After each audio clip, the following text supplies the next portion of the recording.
Hi, my name is Anna. I come from Delft, and I represent Orange Quantum Systems. That's the company which is tackling chip characterization bottleneck for quantum chips. And I would like to get you all engaged into the topic and understand how difficult it is and how close we are to solving that. So let me start. So outline of the presentation is following. We would understand why it's difficult, what are the solutions, and what is the long-term vision for Orange QS. So, as it has been mentioned many times, there are different types of qubits, different research groups bet on different technologies. The most advanced one today is superconducting transmon qubits, which has been reaching hundreds of qubits, and that's where we are now.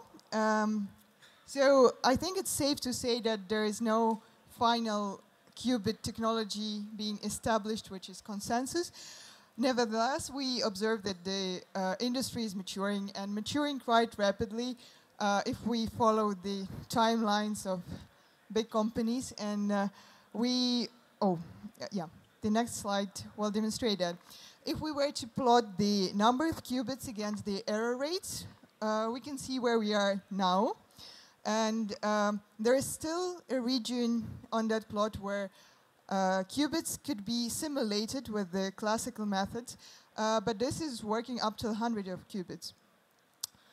To reach fault-tolerant area, we need to do the following. We need to increase the number of qubits and reduce the error rates.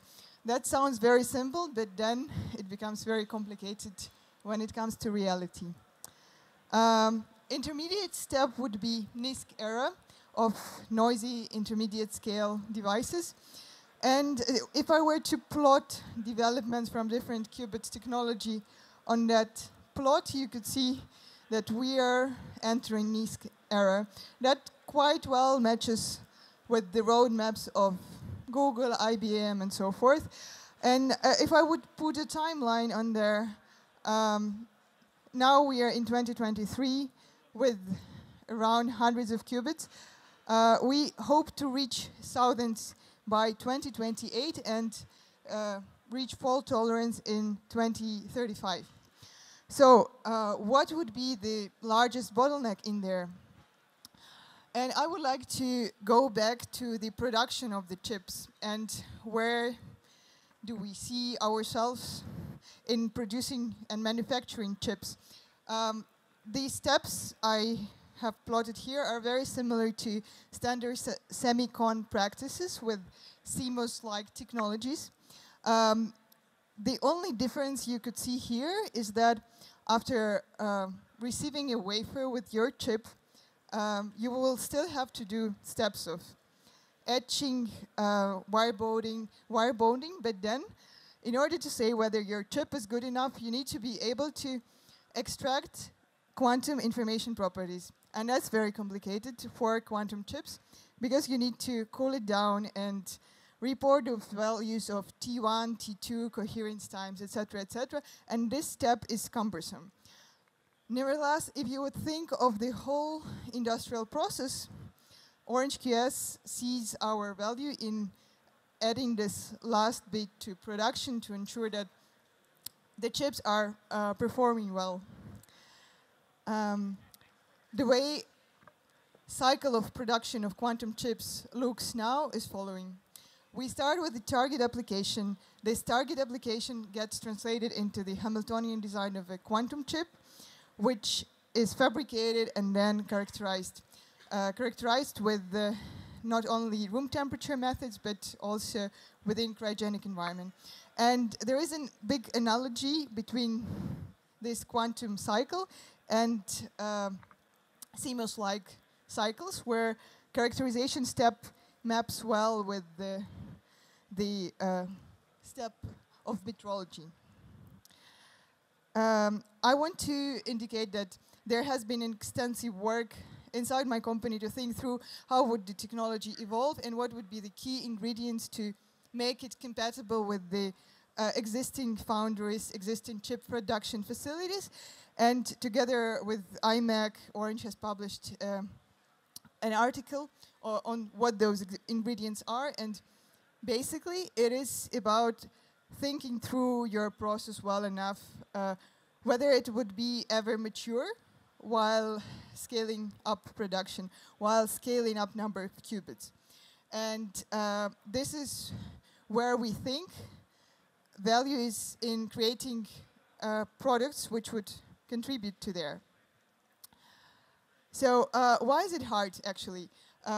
Usually, it's not only hard but expensive because it requires a lot of electronics, which is an issue. It is becoming very expensive. It also requires cryogenic environment. That also is around a couple of million euros. And you need to wire up your chip to send right signals. It also used to require lots of manual labor in the past. Manual labor of experimentalist physicists who would put all their knowledge into tuning up those qubits. And we are trying to solve this bottleneck. So just to summarize, there are properties we can extract on the room temperature. There are material properties. We can extract quantum physics properties. They require cryogenics. And also, to measure quality of a quantum chip, you need to get fidelities, and that's where it becomes really tricky. Yeah, this is the way it should, like, it looks in principle, that you cool everything down, and that's where you can bring up your qubits. And we have provided a set of software tools in order to do that. So you could encode this into the library and find smart ways to automate that process of starting with your unknown qubit frequency and bringing this up to the level of randomized benchmarking and gate fidelities, 1 and 2 qubit gates. Just to confirm that this is not a statement I have invented, the fact that testing is a bottleneck is confirmed by Intel at APS meeting, and I think it's the companies who enter the phase where you think of scaling up, then you notice it more and more, and that's where we offer solutions. Solution here is actually the lab OrangeQS has built. So far, it has a fridge wired up to address. At this moment, there is a 5-qubit chip installed. It has all the room temperature electronics next to it to control that, and we have identified a diagnostic protocol which are required for this complete setup. And this complete setup could be built by many researchers here. Nevertheless, what we offer is robustness and maturity of the product. And the added value would come. So just to give a overview of what's in there. There is a software package of quantum diagnostics tool, a rack with all the control electronics you would require to send signals to those qubits. And if we would think of a full system, you would need to provide the housing of a chip, wiring for the chip, a fridge to accommodate that, and that could serve market of researchers. For instance, if you're starting a new lab as a researcher, you have options to build this system yourself or buy one from us. And what goes into this is system integration and maturity and experience. And that's where the added value comes. But if we were to demonstrate the functionality, it's covered here with the group of experiments you need to execute to extract relevant information, and you start with just getting your frequency out, and you can move towards 1, 2 qubit gates. And the furthest we got was variation quantum eigensolver, and this is sufficient information to qualify your chip. So what we think the future of quantum chips production should look like is the foundries with the foundry compatible tools, which would be fully integrated and efficient, increasing the throughput for the system and reducing the price for characterizing qubits. Intermediate step would be integration of those subcomponents together to reach a product which is faster and cheaper compared to building one yourself.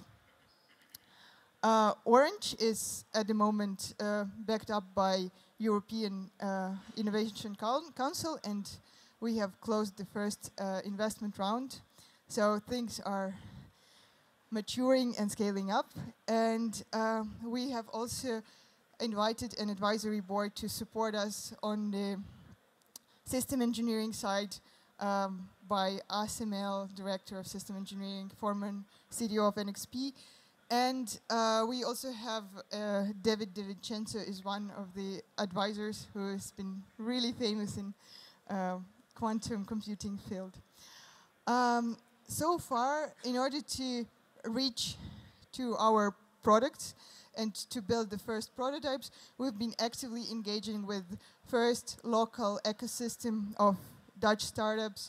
We collaborate a lot with Light and Cryogenics, Delft Circuits, which has allowed us to create first multi-chip system.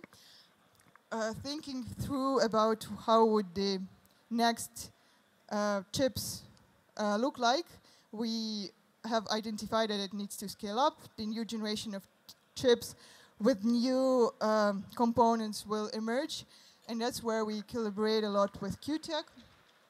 Also, we're engaging with numerous European players through Open SuperQ Plus, EU-funded project, where orange racks are delivered to Aalto University and Karlsruhe Institute of Technology. And that's been the journey up till now to prove that research market is accommodating well the tools we can offer. Last but not least, I would like to emphasize that we, as a system integrator, are very well positioned to define the interfaces and to independently estimate subcomponents from different vendors. And that gives us a very good position to define the interfaces and standards on the national level, and also with SANS and ELEC groups. I would like to mention that next QBN event will happen in Delft on the 23rd of November, and that's where you can visit us and our growing team. And yeah, please welcome to ask me questions. Thank you very much. Do we have questions? Do we have questions for Anna? Please don't be shy. Okay. So apart from the technical challenges that are plentiful for testing a quantum device, do you also see challenges in like contracts or actually getting access to these devices? Because I think IBM would probably not like any information about their qubit design or manufacturing to leak to the outside. So how do you plan to tackle these kind of like very high confidentiality requirements? I think this is always a difficult conversation. We have built trust with our roots and connections to QTech. So we do have access to devices produced in QTech, at Quantware, etc. And whenever we can offer certain functionality and show that even with device from another vendor, you can still characterize it fast and efficiently, then this becomes the next level conversation, and then there is less of a barrier. So that's how it works. More questions? Okay, Thank you very much, Anna. Thank you.